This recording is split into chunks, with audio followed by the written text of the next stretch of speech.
I would like to request to come on the podium General Secretary Vishwa Hindi Parishad, who is also devoted to Hindi as a mother language of India, working for Hindi language throughout many universities, institutions, and conducted many seminars, conclaves, programs in this particular field.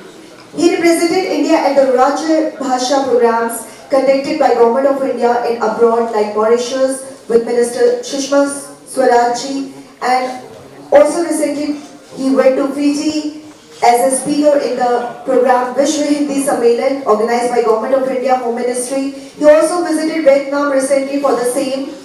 We are obliged and welcome him as on the podium to say few words for everyone. Thank you so much. Let us welcome Dr. Vipin Kumar.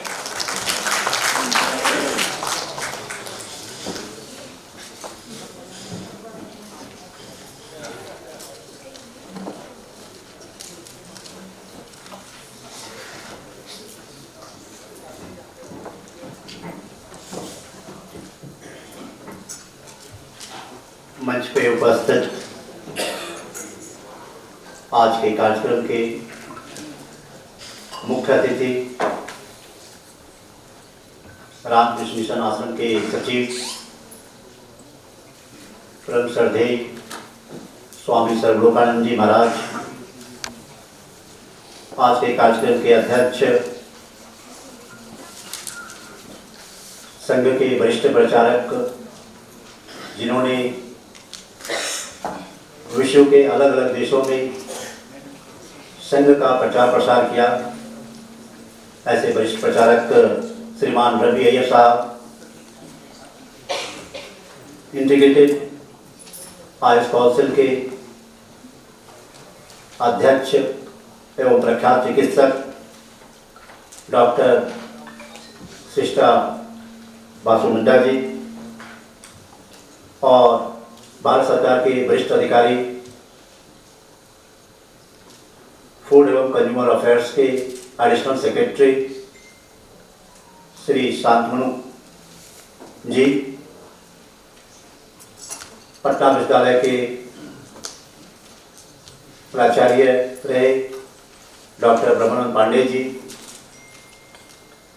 प्रख्यात मनोचिकित्सक doctor Umesh Sharma ji, एवं देश के विभिन्न राज्यों विभिन्न जिलों से आए हुए प्रतिनिधिगण, जितने भी प्रतिनिधि बैठे हैं उसमें कुछ भारत सरकार के अधिकारीगण हैं, कुछ सार्वजनिक उपक्रमों के अधिकारी हैं, एनसीसी के अधिकारीगण बैठे हैं, बीएसएफ, सीआरपीएफ, सीआईएसएफ और एमसीडी के टीचर्स, ऐसे हर एक समूह से लोगों को आमंत्रित किया गया है ताकि इस आयुष सम्मेलन का लाभ सब लोगों को मिल सके। इसीलिए हमने एमसीडी के टीचर्स को भी बुलाया है ताकि वो पीटी टीचर्स यहाँ से सीख करके जाएं तो अपने बच्चों को भी आयुष के बारे में शिक्षा दें। हमारे बीच काफ़ी महत्वपूर्ण व्यक्ति बैठे हैं। मेरी ग्रुप के वाइस चांसलर बैठे हैं श्री ललित अग्रवाल जी, वीर अर्जुन के संपादक हैं श्री सदानंद पांडे जी, अरविंदो आश्रम की प्रतिनिधि श्रीमती अपना Rai ji, art of living की प्रख्यात प्रशिक्षिका श्रीमती अरुणिमा सिन्हा जी एवं विद्वज्जन। आज मुझे काफ़ी खुशी का अनुभव हो रहा है क्योंकि आज आप सब लोगों को मालूम होगा कि आज का जो विषय है विकसित भारत का आधार आयुष से आरोग्य, इस पर काफ़ी 2 दिनों तक गहन चर्चा होगी।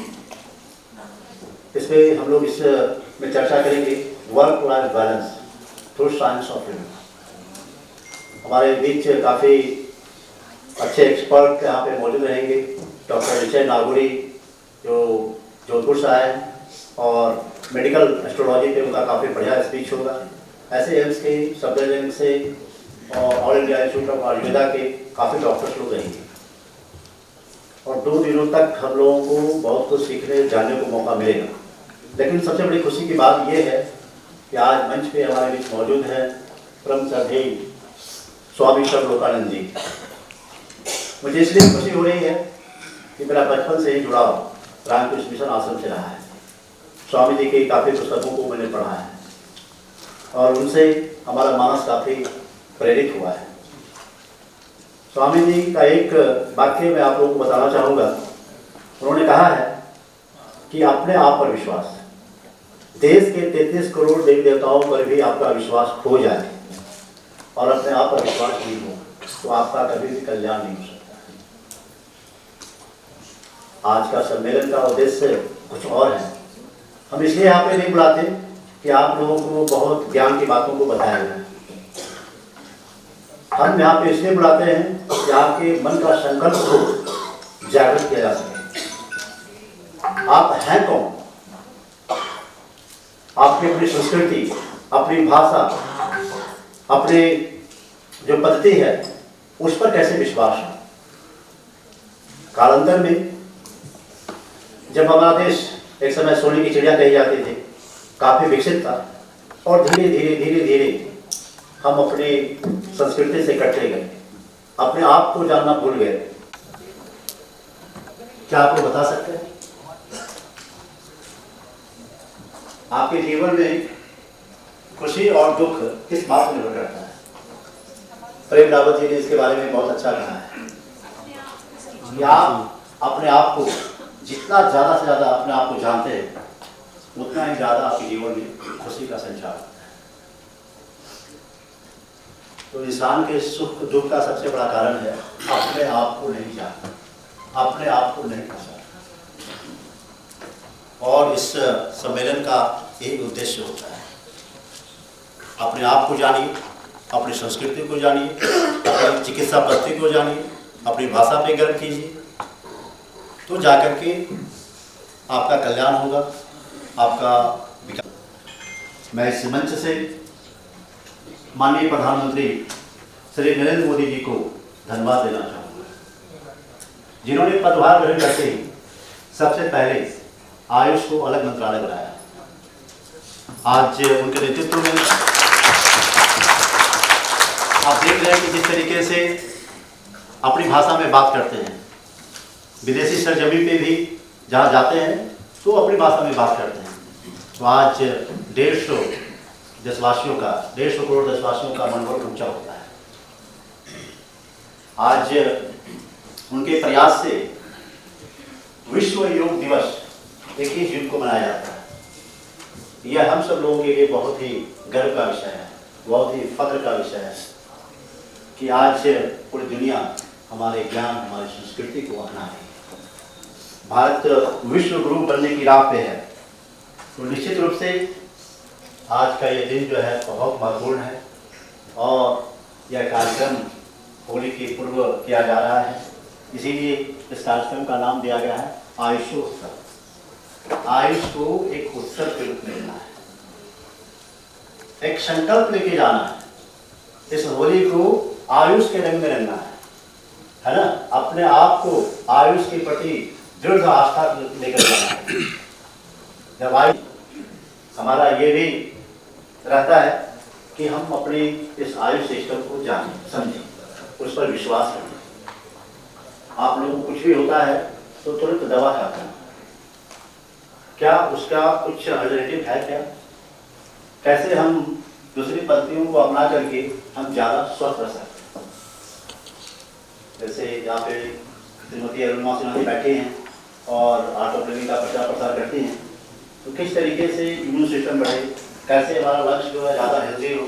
ऐसे कई पद्धतियाँ हैं जिसको अपना करके हम स्वस्थ हो सकते हैं। आप सब लोगों को मालूम होगा कि एलोपैथ हम लोगों को निरोगी बनाता है। निरोग होना और स्वस्थ होना दोनों दो बातें हैं। स्वस्थ होने के लिए हम आयुष को अपनाएंगे तभी हमारा जीवन जो है स्वस्थ होगा। जितनी बीमारियां हैं 99% बीमारियां ये साइकोसोमेटिक है, जिसका एकमात्र उपचार आयुष में है। साइकिल हुआ था अनुशासन अनुशासन अनुशासन। अपने जीवन को अनुशासित कराने की जरूरत है। हर क्षण हर पल अपने मन को प्रशिक्षित करने की जरूरत है।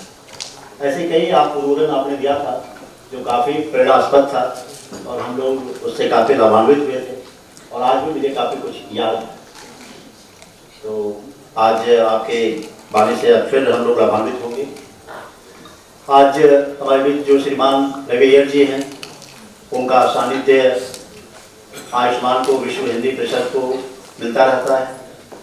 ये देश विदेश में बड़े फोरम पर जाते हैं और अपने ज्ञान का लाभ पूरी दुनिया को कराते हैं।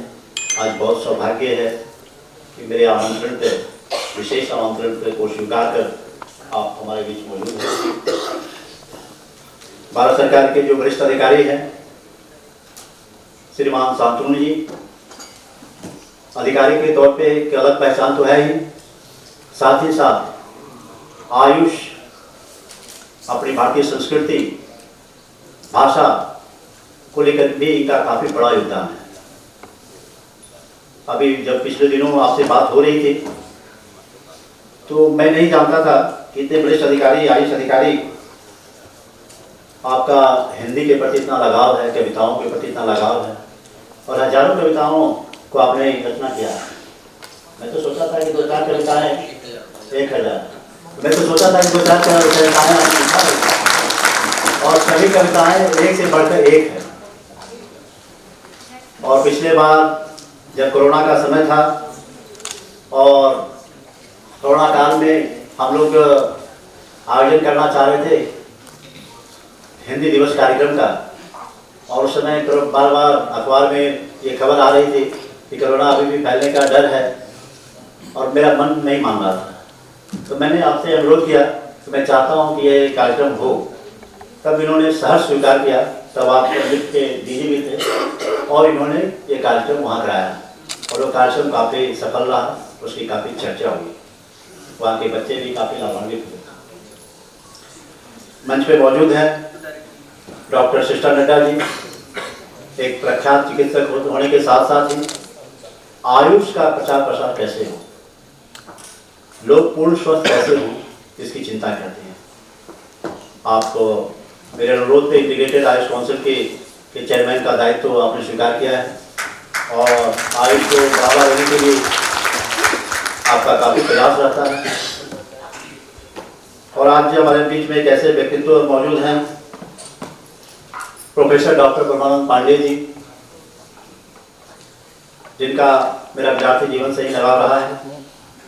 मैं पटना विश्वविद्यालय का छात्र रहा हूँ और उस समय आप कॉलेज के प्राचार्य थे।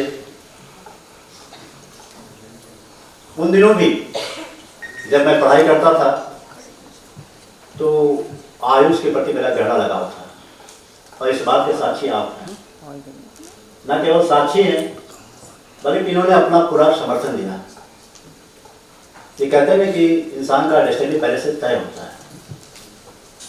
मुझे विषय को पढ़ने में रुचि तो थी, लेकिन उससे ज़्यादा रुचि आयुष के प्रचार प्रसार में कि पिछले 2-3 दशक पहले की बात है, जब मैं विश्वविद्यालय के विभिन्न कॉलेजों में, विभिन्न छात्रावासों में जा करके लोग कैसे स्वस्थ रहें इसकी चर्चा करता था।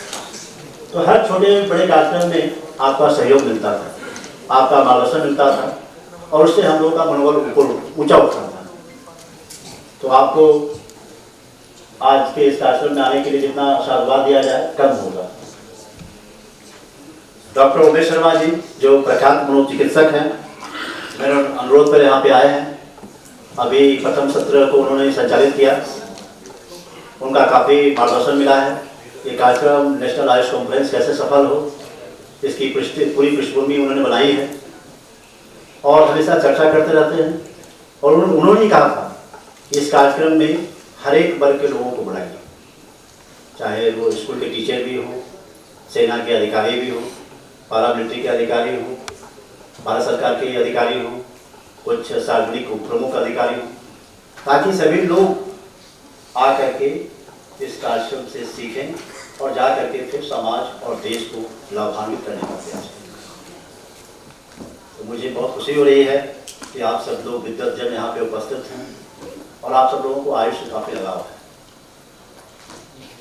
और मुझे पूर्ण विश्वास है कि 2 दिनों तक आप इसका पूरा लाभ उठाएं। जो भी प्रस्ताव पारित किए जाएंगे इस कॉन्फ्रेंस में वो माननीय प्रधानमंत्री जी को दिया जाएगा और आयुष को कैसे और सशक्त बनाया जाए इस पर हम सब लोग आगे काम करें।